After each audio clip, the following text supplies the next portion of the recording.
శివుడి మీద ఎప్పుడు ద్రవ పదార్థాలతోనే అభిషేకం చేస్తారు. పంచామృతాలన్నీ ద్రవాలే కదా. ఏం పోసినా మళ్ళీ నీళ్లు పోస్తారు. అంటే ముందు నీళ్లే, ఆ నీళ్లే శరీరం. శరీరం అనే బంధం ఏర్పడబట్టే నీకు ఇవన్నీ వచ్చి తర్వాత పోసే పాలు ఏమిటంటే తల్లిదండ్రులు, మమకారం. ఆ పాలు పోయడమే మమకారం. తల్లిదండ్రులు అనే బంధం ఏర్పడింది. మనకి పుట్టాం కాబట్టి ఎవరికి పుట్టామో వారిని తల్లి అన్నారు.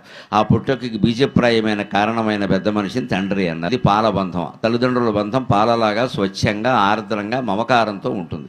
అందుకని పాలతో అభిషేకం అంటే తల్లిదండ్రులు అనే బంధం పెట్టుకున్నావు. తర్వాత పెరుగుతో అభిషేకం చేస్తారు. అంతే కాస్త గడ్డ కడుతుంది. గడ్డ కట్టడం కదా అదే పెళ్లి అవ్వడం అండి. గడ్డ కట్టినట్టే ఉంటుంది పెళ్లి అయ్యాక. చాలా గడ్డలు కడతాయి, సెగడ్డలు కూడా వస్తాయి. అందుకని పెరుగుతో అభిషేకం అంటే సంసారం ఏర్పడింది, అబ్బాయి గడ్డ కట్టింది చూసుకో, ఎప్పటికైనా వదిలించుకో. ఆ తర్వాత పిల్లలు పుట్టారు, అదే తేనె. పిల్లలంత స్వీట్నెస్ ఇంకెవరిలో ఉంటుందండి. 100 కోట్లు సంపాదించి అలిసిపోయి విమానాలన్నీ తిరిగి నిద్రాహారాలు లేకుండా వచ్చిన తండ్రి కూడా ఇంటి దగ్గర కొడుకునో కూతురునో చూసేసరికి మొత్తం శ్రమ మర్చిపోతున్నాడు. తేనె అంటే అది.